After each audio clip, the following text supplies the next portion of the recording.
Live from Kakariko Village.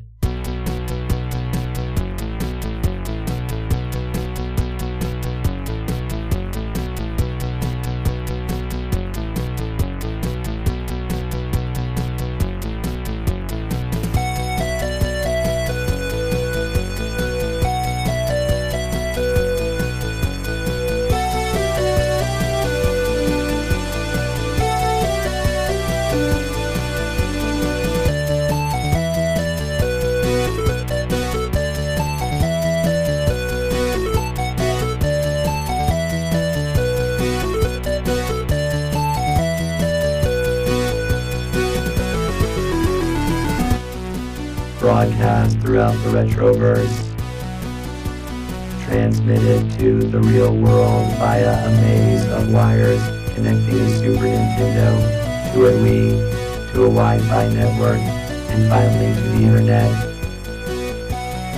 The Techno Funk Boy presents the Retro Zoo Super Show.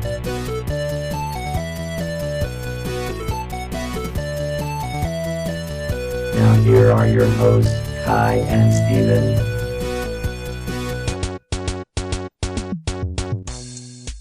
Okay, welcome. This is the Retro Zoo Super Show, and I am your host, Kai. Hi, I'm Steven. So this is going to be a fun episode because when we tried to explain the plot to Final Fantasy IV to you... Yeah, I thought you had accidentally put some acid in my water. Because while you were talking, I thought I was on an amazing journey. I mean, it was definitely a beautiful journey, but it was full of auditory hallucinations. That's awesome. I got to tell you though, I am in an outright panic because I started playing today's game a while back because I knew that it would take me a while to get through it, and I really wanted to play the entire thing to talk about it.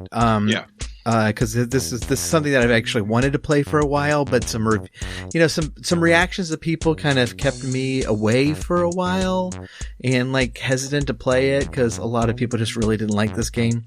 And so then I was like, well, if we're going to do Final Fantasy IV, let's do Final Fantasy IV.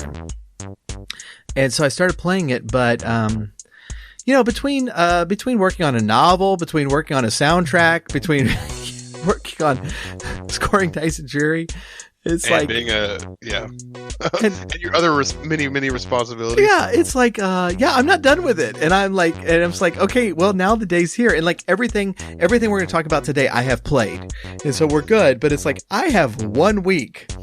1 week to finish this stupid game, and I don't know how close to the end I am because I really don't know how long the end game is of it.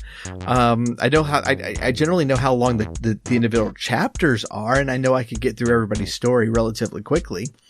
But as far as the end, I've heard it's long, and so is this the game you tried to port over, or like that you had?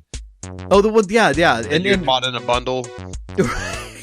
Yes. So for if you haven't guessed it, we're talking about Final Fantasy IV: The After Years. So this is the 2008 sequel to Final Fantasy IV that was originally WiiWare, and that's where I bought it at first, and I played the first chapter, and then realized that I hadn't downloaded the rest of the game because it was purchased in originally in chapters, and you had to like buy each subsequent chapter, and I had not downloaded the rest of the game, and the Wii shop was closed, and so I had to start over with an emulator.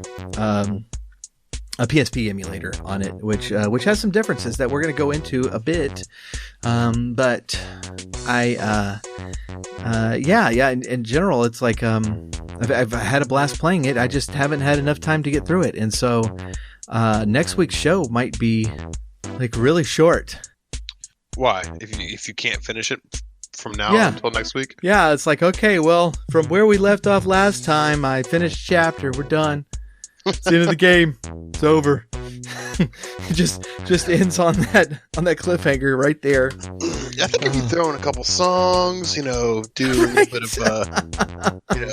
karaoke style things, I think you could stretch it out and just give the audience maybe 10 minutes of good good information, where you can hem and haw through most of it. Well, hey, look, we did not do very many songs when Dan was on the program, so there's plenty of soundtrack left. How many songs are on this soundtrack? It's 44. So, how many did y'all get through? That's a really good question because we haven't recorded those episodes yet. Oh, but this episode takes place after that one, and so I was pretending like that happened in the past. Thanks for calling me out on that. And the curtain is now revealed. What's behind this beautiful machinery? It's the inner workings of Kai's brain. Right. Oh gosh. Yeah. Well, in any case, we have probably about 40 songs left that we could do. Enter Fat Chocobo, which is a classic. I actually do love that song. So Enter Fat Chocobo. Yes. There's chocobos. There's the white chocobo, the yellow chocobo, the black chocobo, and then there's the fat chocobo. And the fat chocobo eats your equipment and then stores it for you in his belly. and you attract the fat chocobo with carrots. So yeah, and so this is kind of a really weird part of the game, and it's not one I ever really used in the game that much. But on the big whale ship, your last airship, you go into the airship and not take off and go over into the sleeping area and use a carrot, and a fat chocobo will appear in the bedroom, and then you climb inside it. No, you don't climb inside it. You feed it things, and it stores it for you. So, why if you would want to store yourself in there? It's probably really comfy. As easy as it is, for swords to exist in the stomach of a chocobo, without doing harm or being harmed. As a person, you'd probably run out of air. I don't know. You can just get a big straw. I don't know. I'm just saying. Now I want to sleep in a fat chocobo. A fat chocobo sleeping bag. And what's weird is I don't think the fat chocobos. Chocobos have been around. I think Final Fantasy 3 was the first chocobo. So they have continued. They are in all the games, and as many things as they have done with the chocobos, I don't think they have ever brought the fat one back, which is kind of a shame because his little sprite was pretty great. His little sprite, I mean, it took up 4 spaces. I mean, it was a huge sprite. Oh, but I kept trying to figure out a way because on my Twitch channel for subscribers, on Twitch, if you subscribe, you get a little subscriber badge next to your name. And my subscriber badges are the chocobos from this game. And so once you've subscribed for the first time, then you have a yellow one, and then I think at 3 months it's white, and at 6 months it's the black chocobo. And I've thought for a long time on how to fit the fat chocobo into that tiny little badge area, because you can only use 16 by 16 pixels. It's very, very small. Okay. For the 1 year is that you get the fat chocobo, but I have not figured out a way to do that, and so I don't think that's going to happen. And that was chocobos. So when we get to Final Fantasy VII, you can breed and race chocobos, which is pretty great. And so if you're wanting to go for the full Harvest Moon effect, but just in Final Fantasy, then that you can do that until your heart's content. And frankly, I spent a ton of time chocobo racing and chocobo breeding, but you don't get a fat one. I don't think there's a fat one in there. Well, that sounds really bizarre. Why would you sit there and breed chocobos and then race them? To make them faster, duh. Oh, so they get fat. So you race them it's not like gambling. Oh, Final Fantasy 3 does have a fat chocobo. And you can get it in. I guess it is. Oh, it's a summon in Final Fantasy 5. Anyways, still, yeah. So it's kind of it's like horses, right? It's you breed them for speed and durability. They're giant chickens. Are you though? Like, I mean, are you a bookie? Like, or do you go to a? No, you're the jockey, and the owner. You're like you do it all, baby. But I mean, you gamble. Where do you go race with the chocobos? At the gambling place, the Golden Saucer. It's like Vegas in Final Fantasy. Crazy. Oh, dude, the Golden Saucer is amazing. I mean, it is. It's just. Actually, it's created a lot of memes because by the end of the game, like there's this meteor plummeting toward Earth, and it's about to kill everybody. And it's up to you to save the world, but that's normally when you start doing all your side quests, and half of them are at Golden Saucer. And so it's like, everybody's waiting for you to, save the world from this giant meteor that's crashing down, and you're like breeding chocobos and, and racing them and gambling at the Golden Saucer. And yeah, it's great. They have video games there, so you can play video games inside a video game, which is trippy. Bro. I'm looking at images of the chocobo. It's really cute. The golden chocobo or the fat chocobo? From the fat one from this game, from FF4. Yeah, I think so. No, look, this is FF14. Oh my goodness, how many FFOs are there? Well, and in the numbered series, there's 15, but there are also a lot of sequels and side projects. Like this one. This one does not get a new number, but it is a sequel. Okay. Well, it's Final Fantasy IV. The After Years. Final Fantasy IV. There are 3 Final Fantasy IV games. Okay.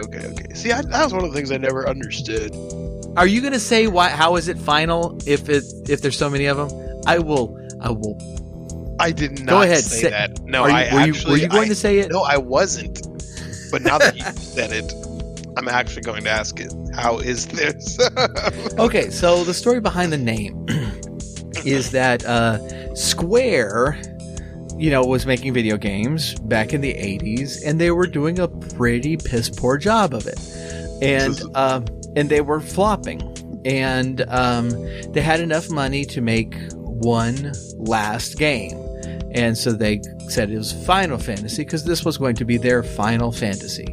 And it made just all the monies. And so they were able to keep going. But for a while, what they were saying was that, okay, all right, yes, we know there's multiple Final Fantasies, but this is like the final epic fantasy of this particular world, of this society. And so they were like, okay, so that's the reasoning behind that. And then they did Final Fantasy X and Final Fantasy X-2. And it's like, well, there goes that. And that just kind of like, after that, it was just no holds barred. It's like, yeah, and so here's 2 sequels to Final Fantasy IV and multiple sequels to Final Fantasy VII. And we made a movie sequel, Final Fantasy VII. And was that the one? That wasn't the one that I saw a Final Fantasy movie, but I think I heard it had nothing to do. I think it was the Spirits Within. Yeah, okay. Nothing to do with it. Yeah. Now that movie... It was an awesome movie. Did you like it? I loved it, but it didn't have... I mean, from what I know, it had nothing to do or very... No, it has nothing to do with anything. And it hits that uncanny valley with me where it's just like every time they show somebody's face, I'm like, oh that's awkward, Yeah, it was early CGI, right? And Square dumped like a ton of money into a movie studio, a CGI studio, and that was their first movie, and that was the movie that bankrupted them, and they immediately shut down because that movie flopped. Oh, The Spirits Within. Yeah, and I do think it was kind of that uncanny valley stuff. It was. I mean, it's the same thing with like the Polar Express. It's like that movie's so good, but I just get, I get the shivers watching it because it's like I don't like the way these people look. They're just a little too real, but not nearly real enough. Yeah, that's a really weird. Is that what it's called? The Uncanny Valley? I've never heard. Yeah. Okay, so the Uncanny Valley is like as things get more look better. Audiences. Reaction to these things get better, but there's this massive dip that happens right before it becomes photorealistic, where it's very real looking, but not quite. And it's normally with humans, because we've spent so much time looking at humans that we're really good at telling if they're real or not. We subconsciously know what to expect from all the weird facial muscles that people aren't thinking about all the time. And so when the faces don't do the things we're expecting them to do, even if they're like really good looking, it's creepy. But that's why things like Gollum from Lord of the Rings succeeds, because he's not quite human, and so we don't know what to expect from him. And so everything he does looks natural because, well, what is a Gollum supposed to do? I don't know. Probably that. And so like non-human characters get away with a lot more than human characters do. That's probably why people like that Avatar movie so much too. It's just, the CG characters weren't human, and so it's like, okay, whatever. That's true. There were weird blue leopard creature things. Yeah, but anyways. No. That's fascinating to me, dude. And that's I never thought about that as like CGI works best when it's not people. Yeah. It's kind of the same reason it works. It works best in low lighting too, because like low lighting, if you don't see something that you're expecting, you just kind of assume that it was because of the lighting, and so the darkness hides all the stuff that you get wrong. But anyways. back to 16-bit graphics. I'm looking at pictures of Gollum now. God. Now, all right. So like Caesar from Planet of the Apes trilogy and Gollum from Lord of the Rings, just amazing, incredible CGI characters that were just astonishingly good, and love both of those series. You like the Planet of the Apes series? Oh, loved it. The new ones. Yes, absolutely. Yeah, they were pretty cool. I was going to say, have you seen it? Because I just found out you haven't seen Joker, and I know. Well, I've seen. I think I've seen two of the Planet of the Apes ones, and the second one I saw, I didn't really see it. I saw it at a theater with a really bad bulb. It's like a dollar theater. Yeah. So it was already a dark movie, but it was like really, really dark. You're like, oh man, these apes look amazing. I can't see any of them. They're so stealthy. Exactly. Oh gosh, that's great. I need to try that again. I need to watch it again. It's been a while. So, but anyway, back to the after years. Oh man, I was worried you were going to say that, because when I was looking up, something, I was like, I accidentally clicked off of my window that told me the plot. And I was like, I've only played this game half the time. I don't remember the whole plot. Well, following the events of the original Final Fantasy IV, the second moon leaves the blue planet's orbit, and a period of peace begins as Damkian and Iblan and the village of Mist are rebuilt, while the kingdom of Baron comes under the rule of Cecil and his wife Rosa. However, 17 years later, the second moon reappears, much closer to the planet than it was the first time, and the unchanging crystals begin to emit a soft light. The meaning behind these events, however, remains unknown. Do you want to keep going? That's great. Okay, yeah. So this and this was from an era that we really did not expect. Final Fantasy sequels. It's just like all these stories are contained, and we expected them to remain contained. Mm-hmm. And so when this hit WiiWare, it's like I didn't have a Wii, and I saw it at a friend's house, and I was like, whoa, wait, hold on, that's Final Fantasy that you're playing there, except it's not. And it was, all the assets from the original Final Fantasy IV, they just reused them, and the world map with some extra dungeons put in, but a lot of it was very, very similar, and it was a new adventure on the same world, and so it's a rebuild of the same graphics and everything. It's like rebranding, but it's just taking place 17 years in the future. but the graphics, like it looks like the same game. Is that what you're saying? Right. On the Wii version. Now they did update the graphics when they did port the full version onto other things, but kind of in the same way that they upgraded the graphics for Final Fantasy IV to begin with. And so it very much it is very much a 16-bit game. Yeah. The soundtrack is the same. There are some added tracks, but not many. And so this feels, it was the same composer, like, of the new tracks that I don't know. We hadn't gotten that far. And so I was, I see Junya Nakano. Is that a composer? Yeah, that's not him. No. Okay. Uematsu did the original. Then the composer, I guess they have for the newer tracks might be this Junya Nakano character. Could be. It's the link in Wikipedia under composer for this game. Well, yeah, there's very little new music, but the new music is appropriate. It's good. And so I was immediately interested in this game, but like the immediate reaction to this game is people didn't see the point of it. It was very grindy. All a lot of the dungeons and the bosses were the same. And so, it's like, it was one of those things. It's like, I don't know why we're here, guys, and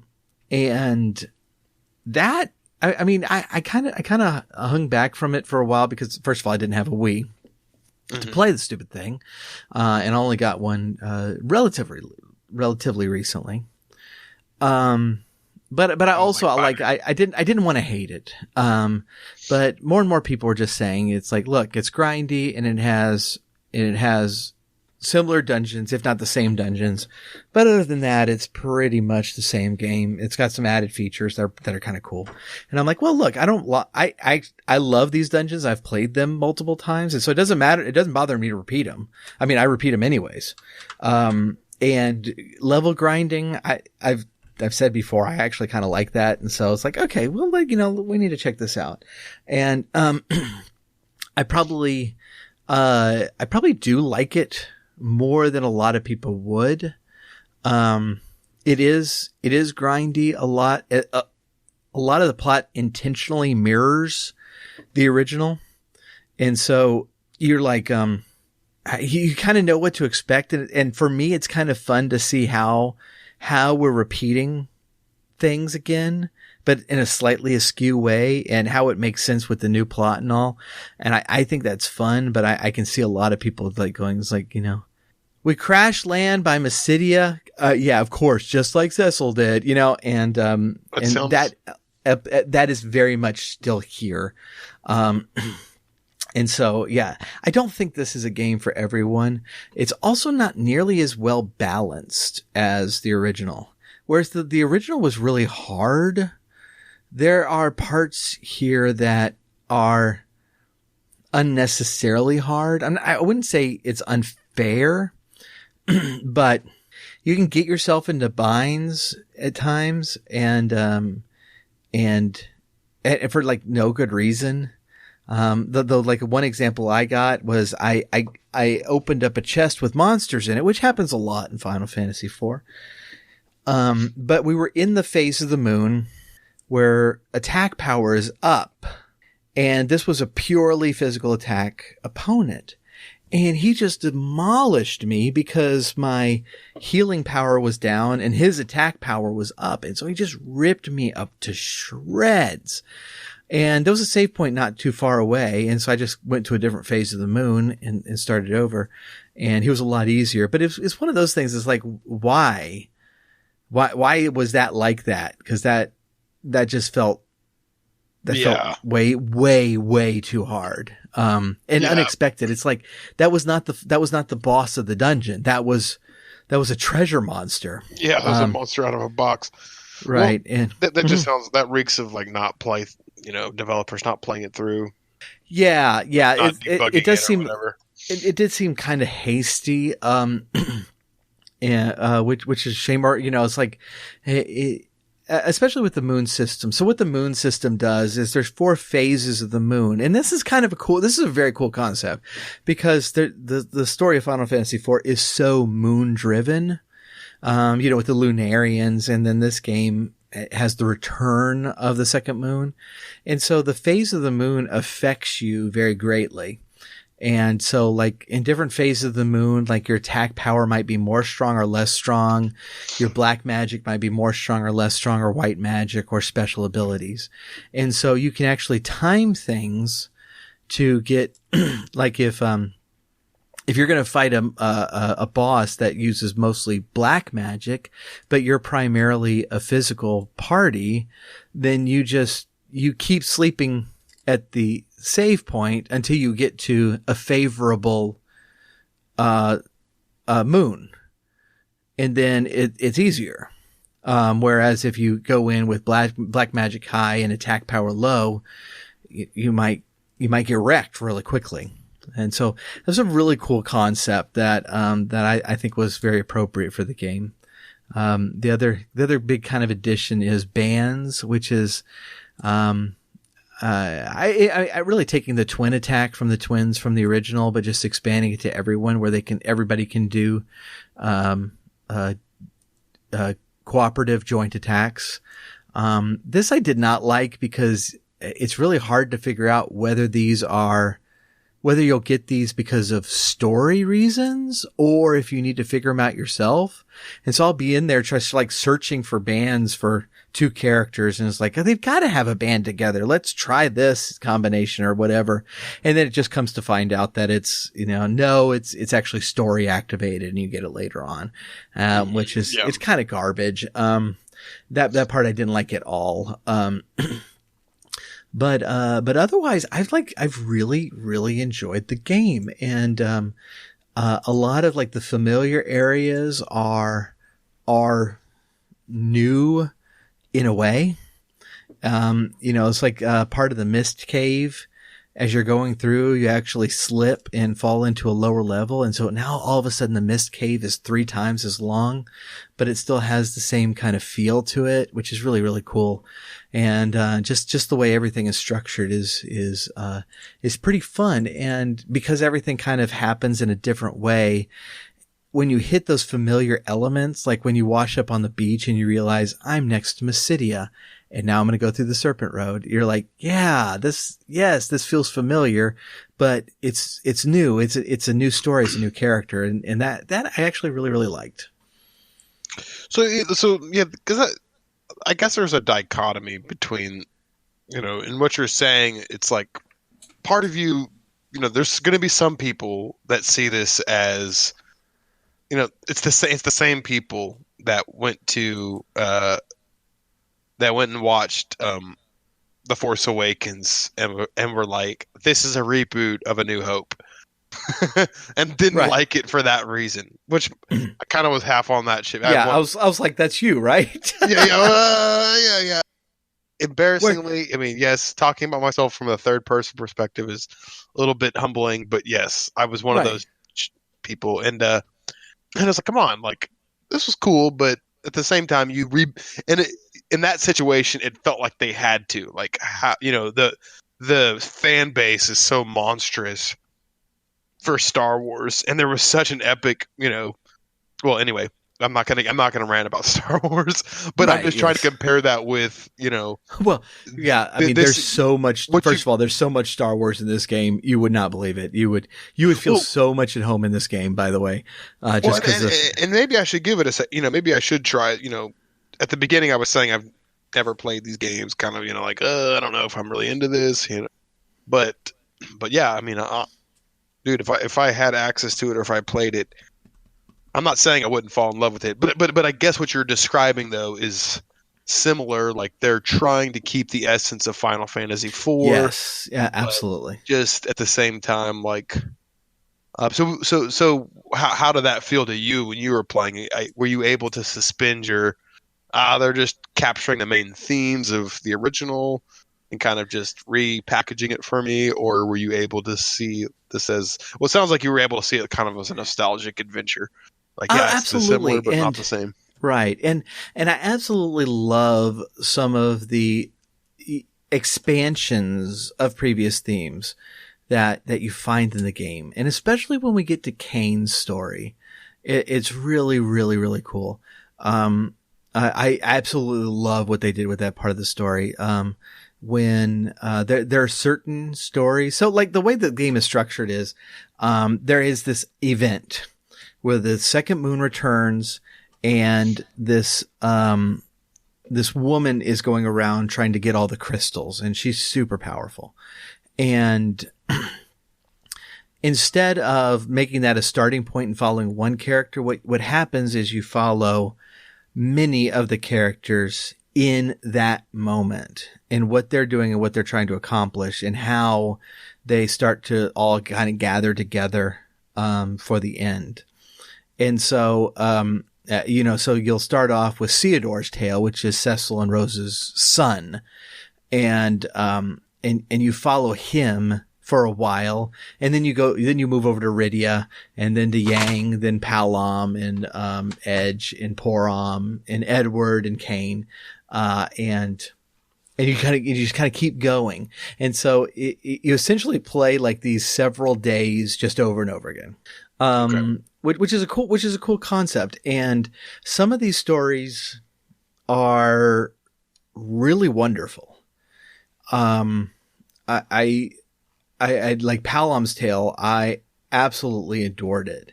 Kain's tale. I thought this was some of the best storytelling that I've seen in a game in quite a while, and very, very appropriate. Some of it, like Rydia's tale, and this is sad because Rydia is my favorite female character in video game history. Her story is a hot mess, and it's terrible. It just goes nowhere. I mean, it's important to get Rydia to a certain spot so that she can join in later, but at the same time, it's like, gosh, this is just absolutely ridiculous and boring. And so it was, long story short, parts of this game are really tedious. And parts of it are just really, really refined storytelling. And it's frustrating that both of these exist. But when you hit a moment like in Kain's tale, when I finished that up, it was, I was just so thoroughly impressed and pumped to get through the rest of this game, that, I was hooked at that point, which was good.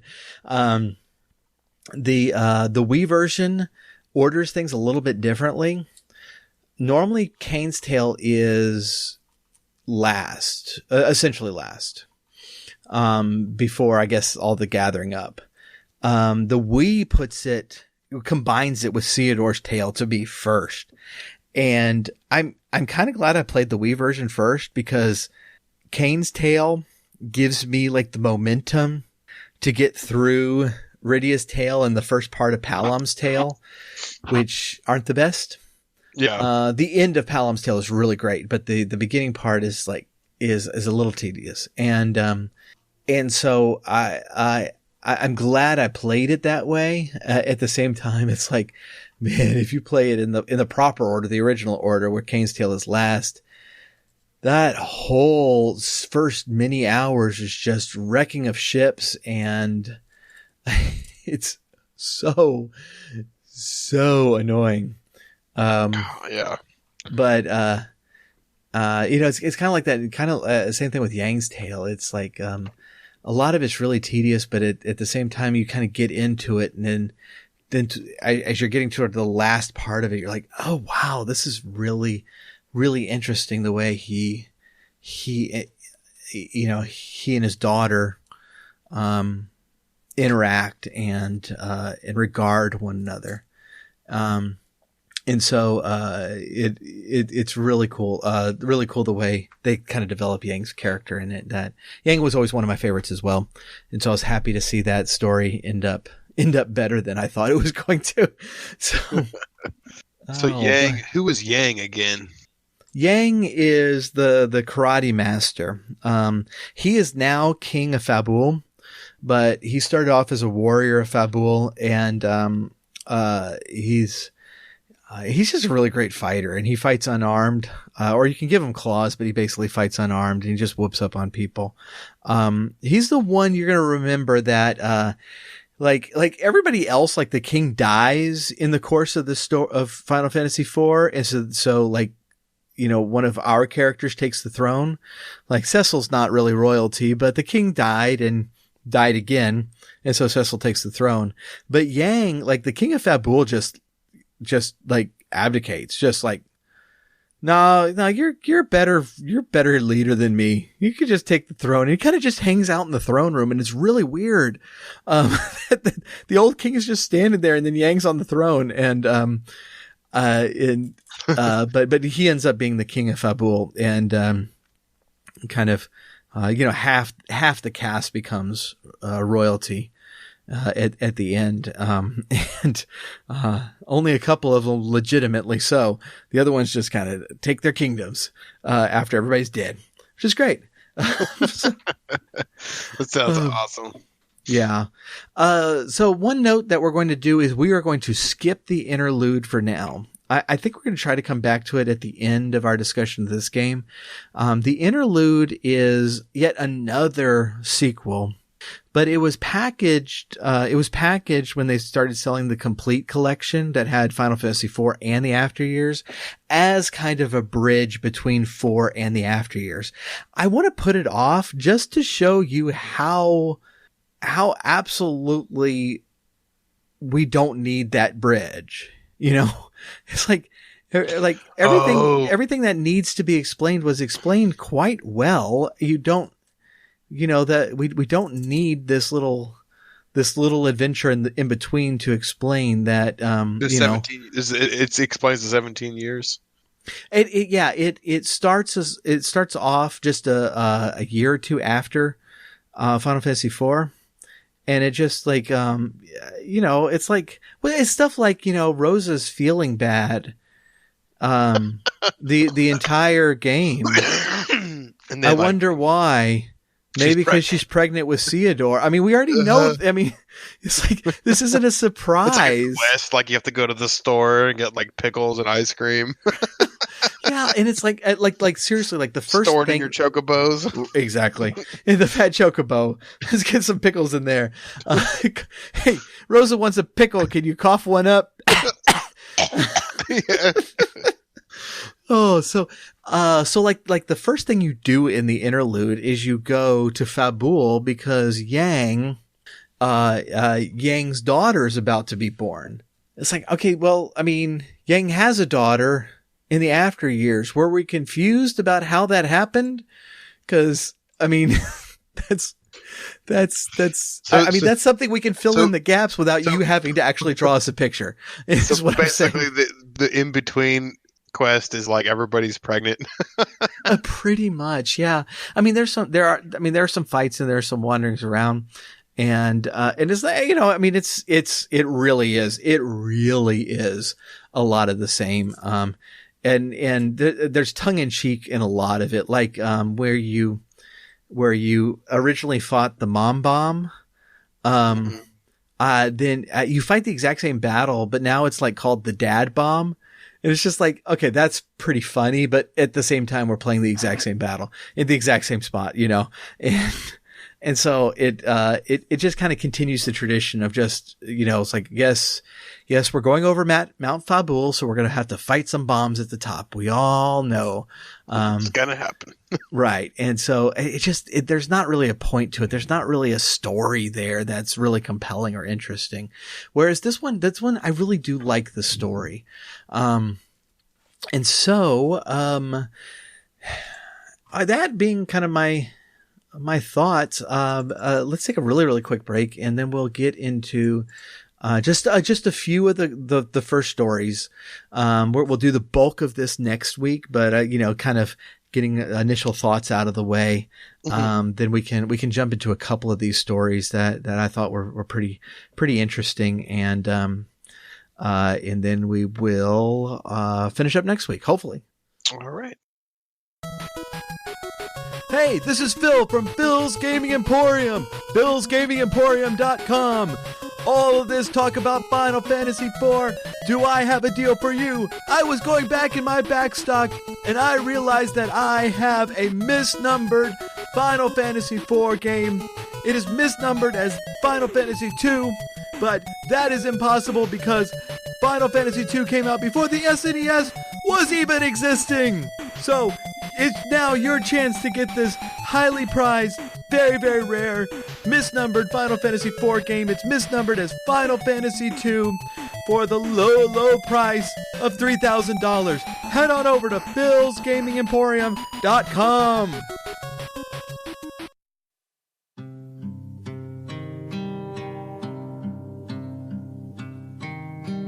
Their last battle against the undead did not go very well, and our three heroes, a blind and cursed falconer, a gnome gunslinger, and a hunted adventuress, are on the run when they happen upon a town being ravished by a vampire. Now they must turn defeat into victory, or doom the people of the village to certain death, or worse. The Hallowing of Ground by Paul Lytle is a horror adventure novel based on the characters from the Dice and Dreary podcast. Here you will find a frantic hunt for a foe that is both cunning and strong. The Hallowing of Ground can be found in paperback and Kindle, both from Amazon. All right, so we are back.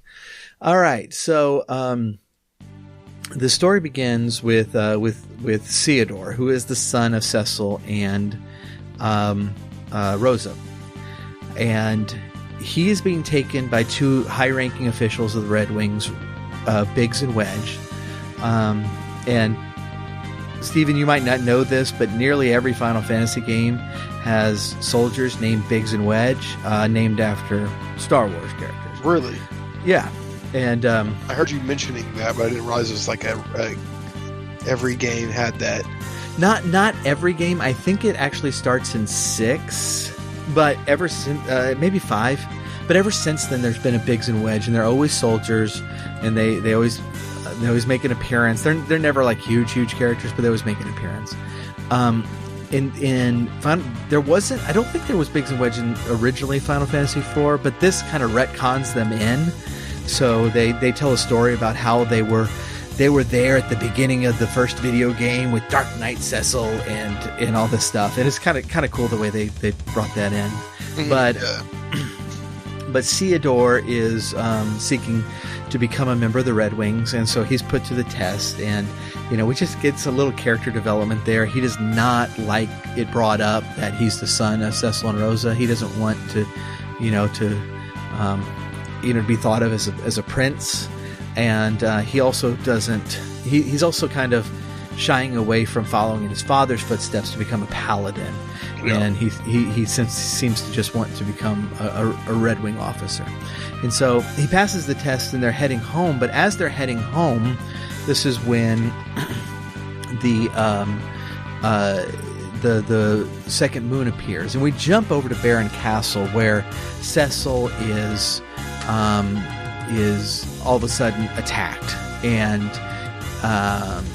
there's some battles there. It's not, it's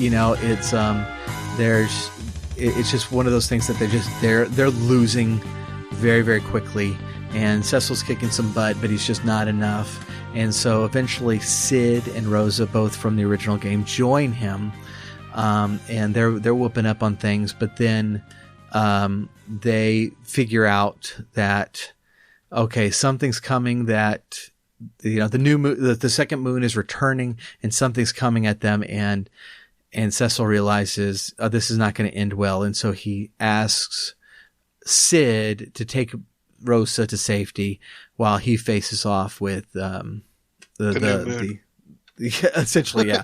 But this woman comes down, and at first he thinks that she is Rydia, but she's not. He thinks that she's Rydia because she kind of has greenish hair, though it's a little different color. But he immediately is like, oh, wait. And she doesn't identify herself. She's known as the Mysterious Girl. And she summons Behemoth, which is the strongest of the summoned monsters. And the monster just whoops up on Cecil. And so he's kind of questioning. He's like, wait, how did you get him? This is kind of a cool moment where it then flashes to that exact moment in everyone's tale. as to where they are in that moment. And so as we go through everybody's tale, we actually see that moment pop up where they see the second moon. And it's really, really cool. But we'll get to those moments as we go. That's pretty cool. Yeah. That's a cool tool. Cool tool. That rhymes. Cool tools. Cool tools. So jumps back to Theodore, and the Red Wings, the airship that they were on crashes, and Theodore is the only survivor, and Biggs and Wedge are killed. And dude. Theodore is like really weak at this point, and he is attacked by monsters, but this hooded man, just kind of covered in these robes and hiding his face, rescues him, and they go to Mysidia, and where they find Porom, who is the female of the twins. And now she's an adult, she's probably late 20s at this point. And she's very responsible. She's always been very responsible. And she, she greets him and she's like, well, who are you? And Theodore was like, oh, I'm Theodore. And she's like, oh goodness, you've grown up. And he's like, oh, do I know you? And she explains who she is and all. And the hooded man will not identify himself. And so they set out, Porom says that she can't go with them, but she sends 2 mages with them, through the Devil's Road, or the Serpent Road in the old vernacular. And they head over to, Baron. Now, when they get to Baron, it's not all crumbly and anything anymore, but they're not allowed through the gate. The guards there have just become like these zombie things, and they won't even let Theodore in. And they eventually go through the waterway, which is exactly what you did in the original game to sneak into Baron Castle. And when they get inside, Theodore starts looking for his mother and father, and the hooded man is like, well, who are your mother and father? And he's like, well, Cecil and Rosa. And the hooded man realizes then who he is. And he's like, oh dear. Okay. Yeah. Let's kind of look around. And the hooded man is the one who finds Cecil, and he's going up to him. He's like, you don't recognize me, do you? And Cecil's like, no, should I? And Cecil's being a complete jerk at this point, and we're all wondering why. But the hooded man realizes, okay, something's wrong here. I got to get Theodore out. He cannot see this because this is something bad's happening. And they head through the Mist Cave to head over to the Village of Mist. Now, this is the part where the Wii version jumps right into Kane's tale without even a chapter break. But this is the part where everybody else jumps over to Rydia's tale. And so I'll save Kane's tale, because the revelations in it are super, super cool as Kane goes out to try to hunt for the crystals himself and to kill Cecil. But in Rydia's tale, Rydia is down in the Fey March, which is where the summon monsters live. But Leviathan and Ashura have asked her to leave and says, you don't belong here. You need to go back to your own kind. And Rydia's like, but this is my home. But she gets kicked out. And as she's being kicked out, the mysterious girl arrives and conquers everyone. Like, she conquers all of the summon monsters and gains their power. This is the person that came from the blue. Right. This is the same person. Yeah. And Rydia finds out that everybody's hurt, and so she goes on to the dwarven castle. She's first of all saved by Luca, the daughter of King Giot, before she gets there. And if y'all remember, Luca was the girl who had the dolls that came alive and attacked everyone. And one of the more terrifying fights and hard fights of Final Fantasy IV. But now she's all grown up and she's like she's a mechanic. And so they go and they talk to King Giat, and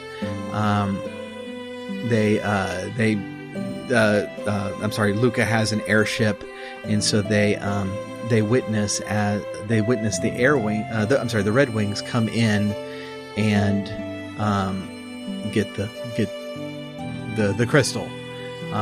There, they find out that the one in the sealed cave is the only one of the dark crystals is the only one remaining, and so Giat has Rydia and Luca go to the sealed cave and open it because we didn't learn our lesson last time.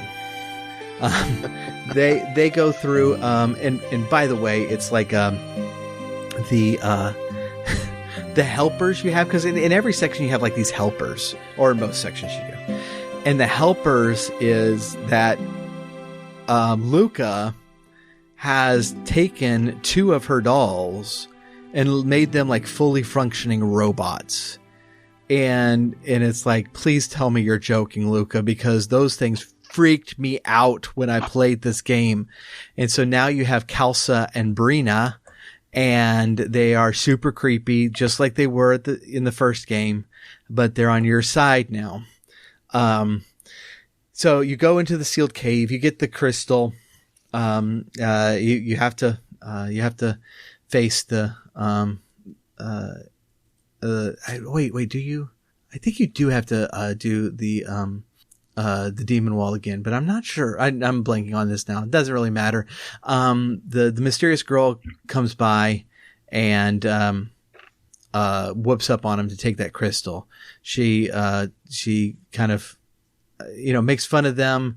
She, tells Rydia, I got all your summon monsters essentially. And then she destroys the 2 dolls and takes the crystal.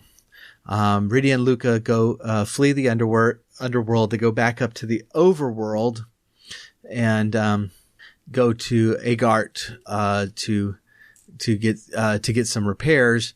But I think, right about now, just with the shock of everything and the airship getting damaged further in battle, Kalsa and Brina wake up and their programming has been all messed up, so they attack you because of course they do. They're evil.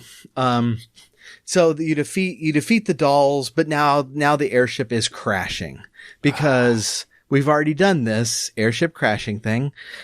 It's the worst way to travel in Final Fantasy IV. Don't get on an airship. I think that's what Rave said last episode. Yes. Don't get on an airship.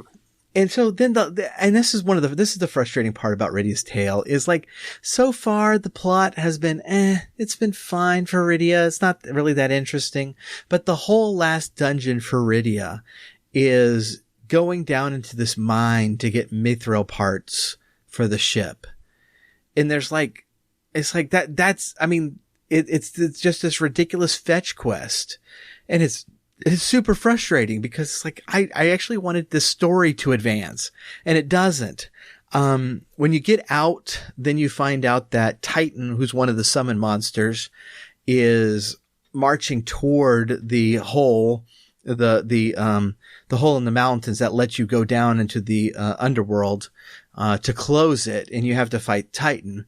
And right then, a man in black, jumps into battle and helps them win, and then says, "Hey, we got to get this airship over to the Tower of Babel, now." And that's where the chapter ends. And so it's like, yeah, okay, it's a nice cliffhanger on who the man in black is, but at the same time, it's a super weak section of the game. We'll jump over to, okay, go ahead. No, I was gonna say, but it's playable though. I mean, you get through it, and oh yeah, I mean, it's a fetch quest, and it's so far it's been my least favorite part of the game by far. But it's not very long. You can get through any of these chapters in the matter of, I don't know, an hour and a half to 3 hours, and so it's not it's not like it's 10 hours long. Right. Thankfully. Right. Yang's tale is super interesting. I'm not sure how much part of the plot it has, it adds to it, but it's very, very cool. And that is Yang's now king of Fabul, and his daughter Ursula is just really wants to train with them, and Yang keeps saying no, I'm not going to train you. And she sneaks out of the castle to train on her own. But at that time, that's when the Red Wings start approaching Fabul. Of course, Yang has gone out with some of his people to find her, and they have to fight into a battle.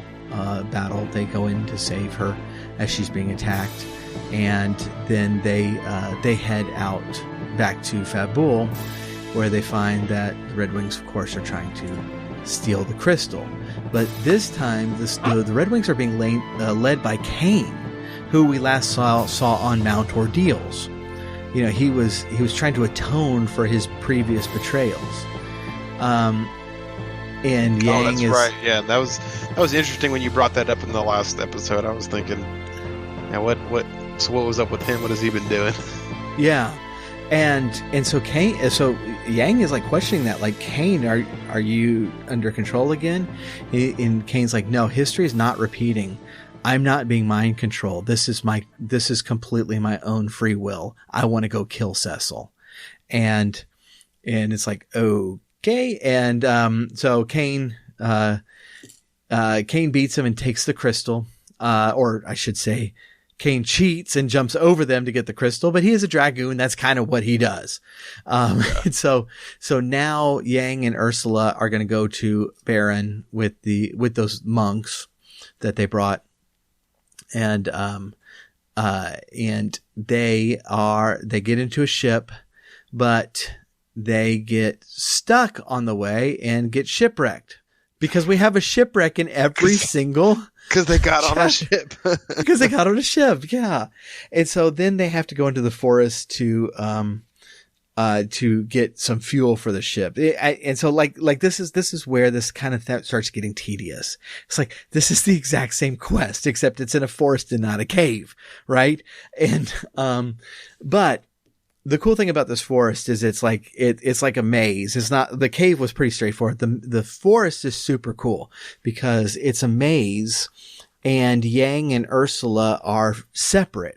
And so you'll travel as each one of them. And as they go, you start having flashbacks, and you start, first of all, having flashbacks of Yang just refusing Ursula every single step of the way, and not letting her train. But then you start getting that interspersed with flashbacks of like Yang's wife questioning that. And it's not because he's overprotective, and it's not because she's a woman or anything, but Yang tells her it's like, it's her pride. I can't teach her anything. She's got to learn to humble herself, and before I can teach her. And you start seeing through these flashbacks that Yang is not being just an outright jerk. He's trying to mold her before she can become a true martial artist. So we kind of come to a boss, and the Yang and Ursula reunite to fight this boss, and Ursula, goes out of her way to try to help everyone else. She runs in to rescue the other monks, even though she knows she can't win. And that's when Yang shows up, and so of course we can win now because Yang is awesome.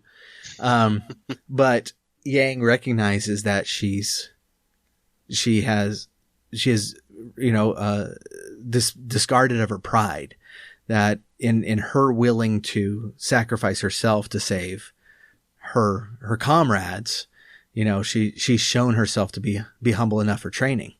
And so he tells her that, at the end, it's like, you're not to call me father anymore. You are to call me master, and you are my new apprentice.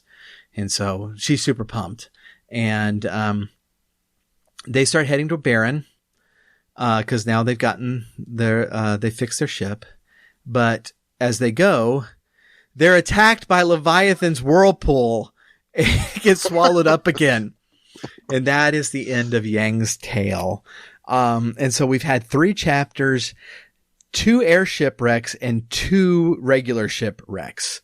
And this is one of the things about this game that I think really frustrates people. And it even frustrated me, even though I was enjoying the game. I was like, every time it happened, it's like, seriously, guy, why are you even taking ships if they're so unreliable in this world? Because maybe the 3rd time was a charm. And then after the 3rd time. That's it. Right. That's the thing. That's what's going on right there. Oh man. So we have actually a lot of tales to go for next time, but we are over on time. And so we will continue with this next time. And that will get me a chance to hopefully beat the game before we do this again. Cause I think I do have a little bit left to go. Yeah. You got time now. No, I'm not gonna hold that over you. Yeah, we'll probably intersperse some interviews for the next couple episodes. Just sorry, we can't continue. We got to do an interview. No, I'll try to get on the rest of the game and all, and go from there. But so very cool. So, we will continue with this. We really do appreciate you hanging on with us. This is an episode where we have put an uncut version up on our Patreon page. And in fact, a little behind the scenes, like we mentioned before, we recorded this before the episodes with Dan. And so our patrons heard this a long time ago. And they're just ahead of you. And so if you are interested in that, please do go to patreon.com/technofunkboy for more details on that. And, otherwise you can check the show notes for our Discord server. I did rename the Discord server, so you should now be able to actually type in Technofunkboy and find it. It's actually now, it used to be called just the Technoverse, but now it's called Technofunkboy into the Technoverse. And so hopefully that'll make it a little bit easier to find. And, so with that, I do appreciate you tuning in, and we will catch you next week.